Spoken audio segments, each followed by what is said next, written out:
नमस्कार, स्वागत आप सभी का। आप देख रहे हैं इंडिया न्यूज हरियाणा। मैं हूं आपके साथ कीर्ति कंसल। वक्त हो चला है सुपरफास्ट 100 का। देश भर में कोरोना वायरस महामारी के मामलों में लगातार बढ़ोतरी हो रही है। देश में 24 घंटे में 81,000 से ज्यादा नए केस मिले हैं। 468 मरीजों की जान चली गई है। 50,000 से ज्यादा मरीज रिकवर हुए हैं। महाराष्ट्र में हालात सबसे ज्यादा खराब है। महाराष्ट्र में 24 घंटे में 43,000 से ज्यादा नए केस मिले हैं। 249 मरीजों ने दम तोड़ दिया है, जबकि 32,000 से ज्यादा मरीज ठीक भी हुए हैं।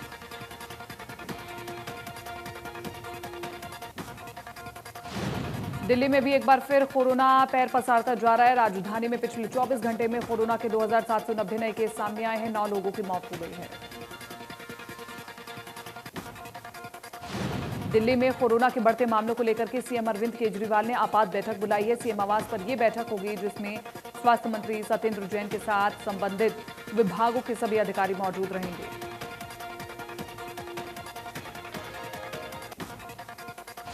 कोरोना वायरस से संक्रमित महान क्रिकेटर सचिन तेंदुलकर को हॉस्पिटल में भर्ती करवाया गया है। इस बात की जानकारी उन्होंने ट्विटर पर दी है। सचिन ने ट्वीट कर बताया कि डॉक्टरों की सलाह पर अस्पताल में भर्ती हो गया हूं। जल्दी अस्पताल से ठीक होकर के लौट आऊंगा। 27 मार्च को वो कोरोना संक्रमित हुए थे। प्रदेश में 24 घंटे में कोरोना के 1600 से ज्यादा मरीज मिले हैं। 9 मरीजों ने दम तोड़ दिया है। अब एक्टिव केस 10,000 से ज्यादा हैं। सबसे ज्यादा केस गुरुग्राम और फरीदाबाद से मिले।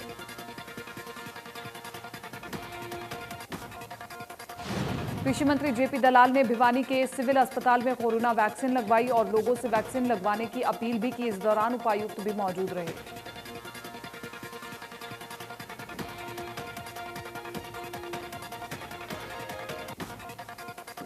चरखी दादरी में अब कोरोना को लेकर प्रशासन सख्त हो गया है। कोरोना के बढ़ते प्रकोप को देखते हुए परिवहन विभाग ने बिना मास्क बसों में यात्रा नहीं करने की एडवाइजरी जारी की है।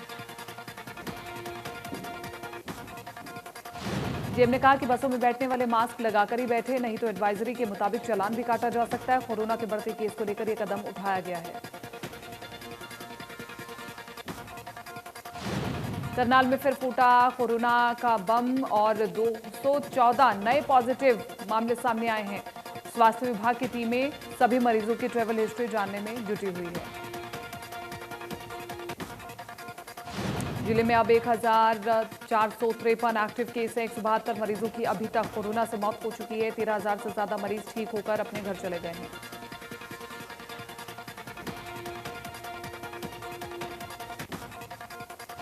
नारनौल से जेजेपी विधायक रामकुमार गौतम को खराब सेहत के चलते गुरुग्राम के मेदांता हॉस्पिटल में भर्ती कराया गया। उनके फेफड़ों में इंफेक्शन के चलते सांस लेने में उन्हें परेशानी हो रही थी। रामकुमार गौतम के बेटे रजत गौतम के मुताबिक वो पिछले 3 से 4 दिनों से कमजोरी महसूस कर रहे थे। इसके चलते जांच कराई गई तो टाइफाइड की पुष्टि हुई। इसके चलते फेफड़ों में इंफेक्शन फैल गया था।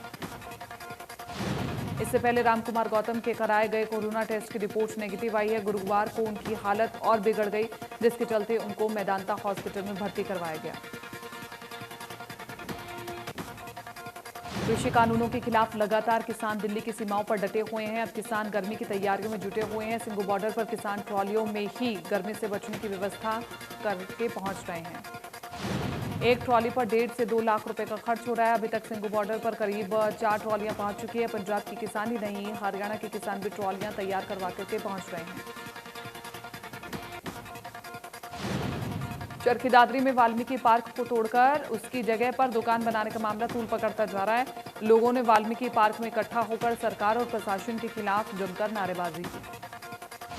लोगों ने कहा कि पार्क में बच्चे खेलते हैं और पार्क को तोड़कर उसकी जगह पर दुकान बनाने का काम भी जोरों से चल रहा है।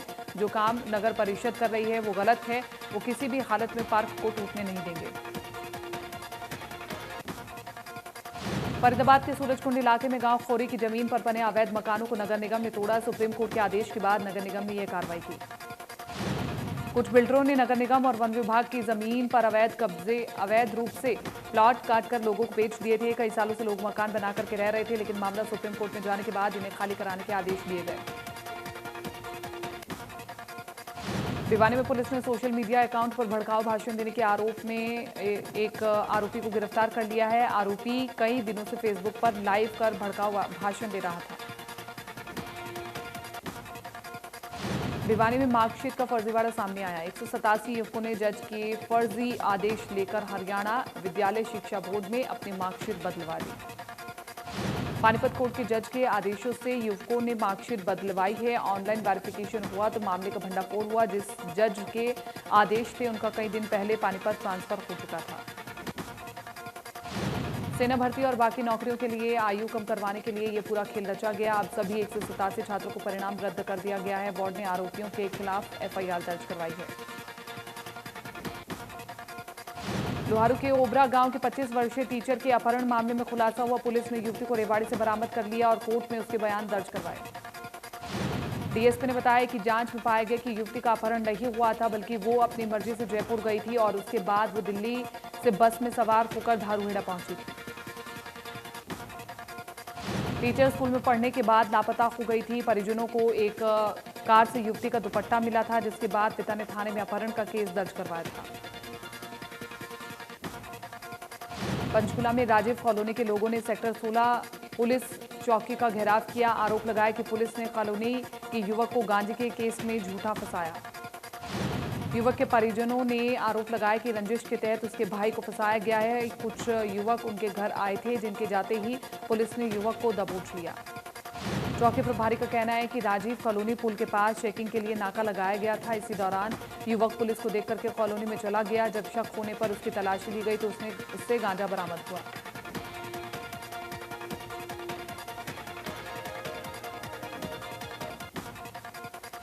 पलवल में नेशनल हाईवे 19 पर ट्रक की टक्कर से कार कई फुट उछलने के बाद डिवाइडर को पार कर सड़क की दूसरी ओर जा गिरी। हादसे में कार सवार दंपत्ति का बाल भी बांका नहीं हुआ। मथुरा से फरीदाबाद की ओर कार में सवार होकर जा रहे दंपत्ति की गाड़ी को पीछे से टैंकर ने टक्कर मार दी। मौके पर मौजूद लोगों ने दंपत्ति को कार से बाहर निकाला। श्रीनगर में हुई 5वीं सब जूनियर पेंसिक सिलाट नेशनल चैंपियनशिप में भिवानी के खिलाड़ियों ने गोल्ड सहित 4 पदक जीतकर जिले का नाम रोशन किया। भिवानी पहुंचने पर खिलाड़ियों का फूल मालाओं से स्वागत किया गया और लोगों ने जश्न मनाकर के उनका हौसला बढ़ाया। कोच ने बताया कि प्रतियोगिता में पूरे देश से लगभग 1400 खिलाड़ियों ने हिस्सा लिया था।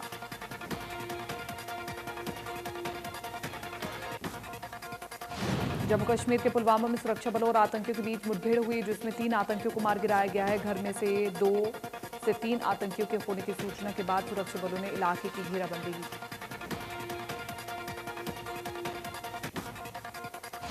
पुलिस के आला अधिकारियों से बैठक के बाद गृह मंत्री अनिल विज ने कहा कि हम चाहते हैं कि हरियाणा क्राइम फ्री प्रदेश बने और तमाम आला अधिकारी इसी और ध्यान दें।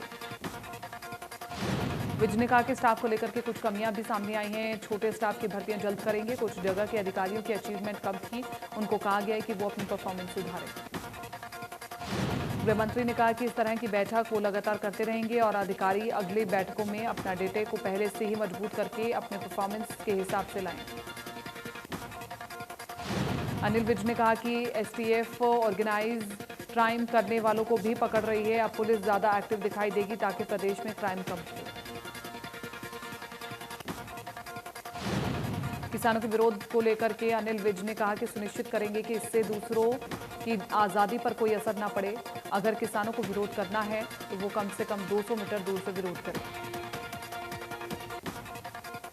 अनिल विज ने कहा कि राजनीतिक पार्टियों के प्रोग्राम को डिस्टर्ब नहीं कर सकते। जिस तरह से पंजाब में विधायक के साथ हुआ उसकी निंदा करते हैं, ऐसा हरियाणा में नहीं होने देंगे।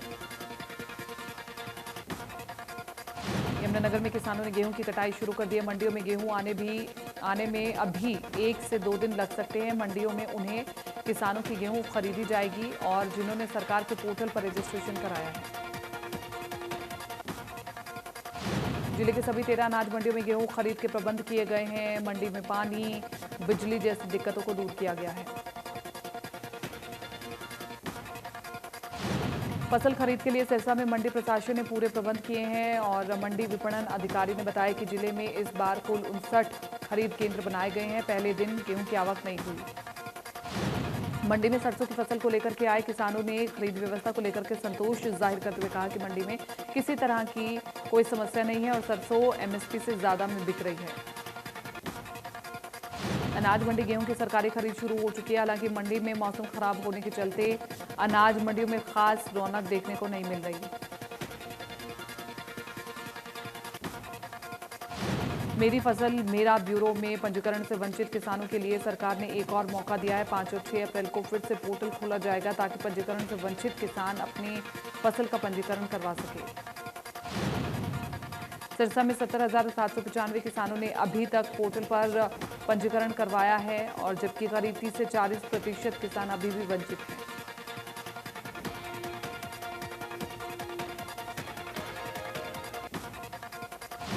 पलवल में कॉर्फेबॉल फेडरेशन ऑफ इंडिया की ओर से खेल प्रतियोगिता का आयोजन किया गया। इस कार्यक्रम में मुख्य अतिथि के तौर पर राज्यसभा सांसद डॉक्टर अनिल जैन ने शिरकत की और प्रतियोगिता का शुभारंभ किया।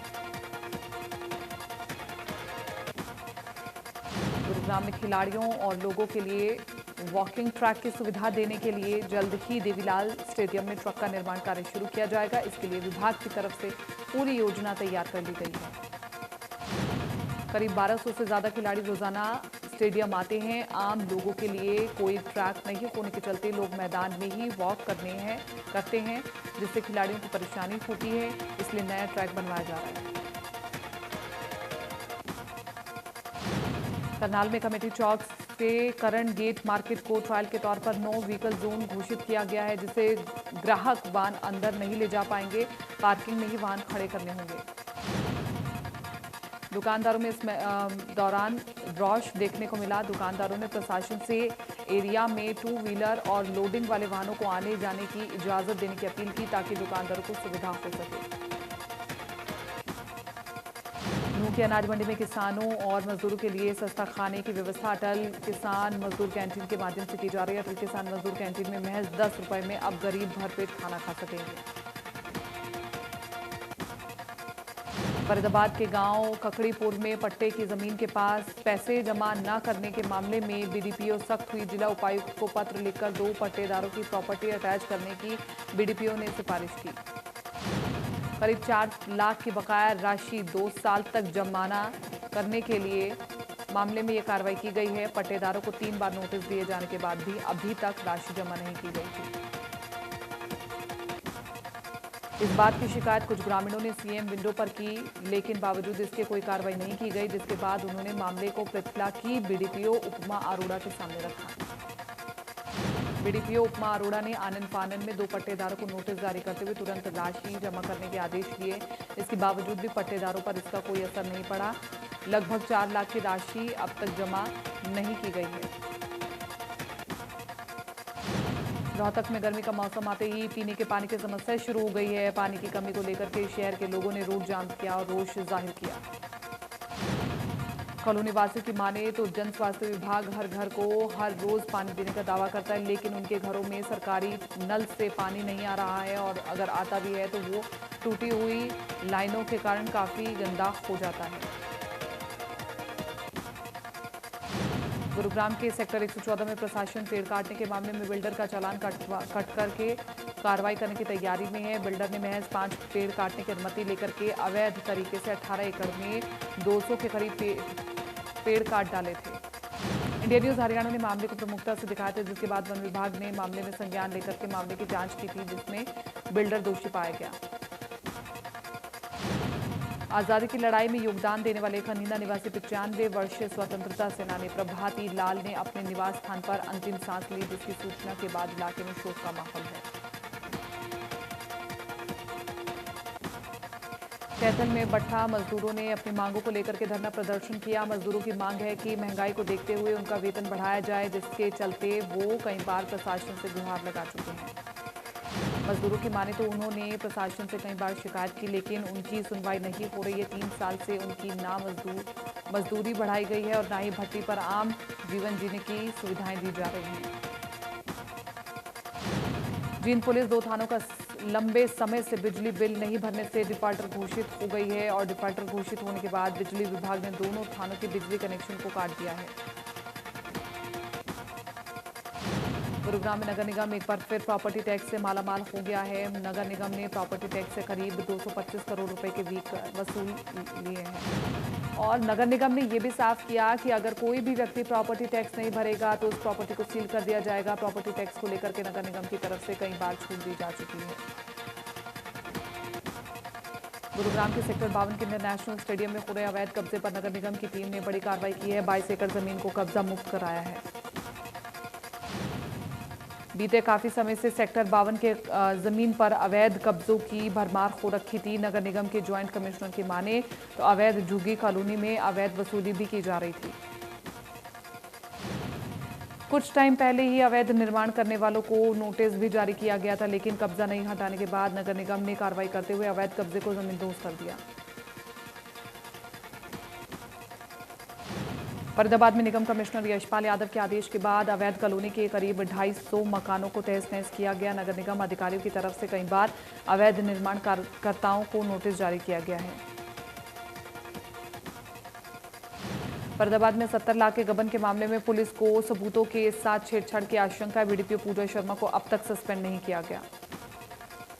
जिला उपायुक्त यशपाल यादव ने उच्च अधिकारी को सस्पेंड करने के लिए पत्र लिखा था। सस्पेंशन की कार्रवाई न होने के चलते सबूत जुटाने में पुलिस को मशक्कत करनी पड़ सकती है।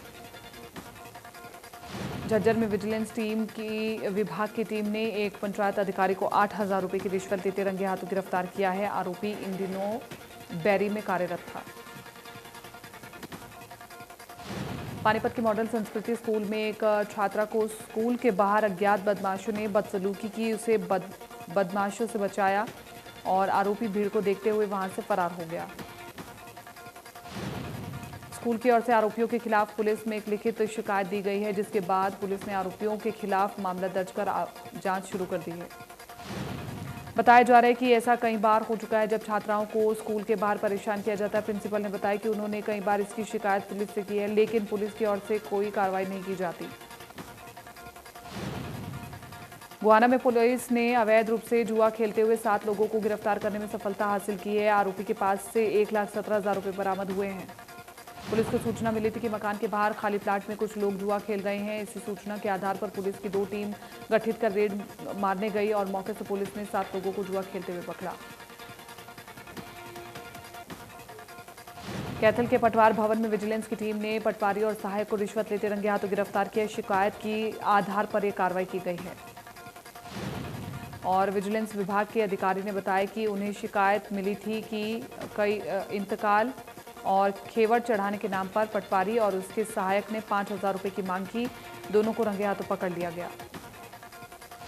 गन्नौर पुलिस ने अवैध तस्करी करने वाले 2 बदमाशों को काबू किया है, जिनके पास से 10 किलो गांजा भी बरामद किया गया। पुलिस ने उनके कब्जे से एक कार भी जब्त की है।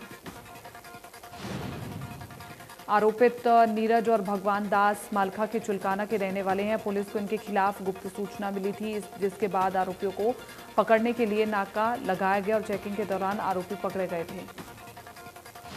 दोनों आरोपी यूपी से गांजा तस्करी कर लाते थे और उसे बेच करके मुनाफा कमाते थे। पुलिस ने दोनों आरोपियों के खिलाफ मामला दर्ज कर कोर्ट में पेश किया, जहां से उन्हें जेल भेज दिया गया। रॉकी हत्याकांड में शामिल 4 मोस्ट वांटेड इनामी बदमाश को गिरफ्तार किया गया। 12 दिसंबर 2020 को रॉकी को गोली मार करके हत्या की गई थी। बताया जा रहा था कि आरोपी ने अपने भाई की हत्या का बदला लेने के लिए वारदात को अंजाम दिया था। और करनाल विकास कॉलोनी में चोरों ने लाखों रुपयों के सामान और नकदी की चोरी कर ली है और फरार हो गए हैं। बताया जा रहा है कि घर की मालिक किसी काम से बाहर गई हुई थी और इसी दौरान चोरों ने मकान को अपना निशाना बनाया। झज्जर के गांव रेवाड़ी खेड़ा में एक युवक की गोली मार करके हत्या कर दी गई। हत्या करने के पीछे का कारण अभी तक साफ नहीं हो पाया, लेकिन पुलिस मामले की जांच कर रही है।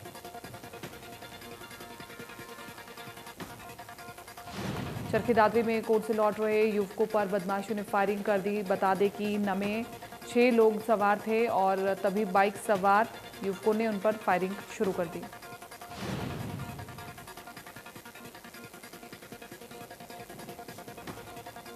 और गोली लगने से चंद्रपाल नाम का शख्स घायल हो गया। बताया जा रहा है कि पीड़ित कोर्ट में पेशी के बाद घर लौट रहा था, तभी उन पर फायरिंग की गई। हालांकि पुलिस मामले की जांच कर रही है।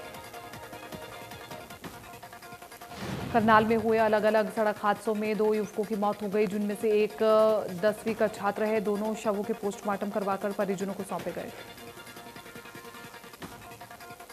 छात्र कुंज कपूरा अपने घर से मंडी में ऑटो से जा रहा था और उसी गेट पर बोलेरो ने उसे टक्कर मार दी। दूसरे हादसे में शामगढ़ के जीटी रोड पर हुआ, जहां पर बाइक और कार में टक्कर हो गई।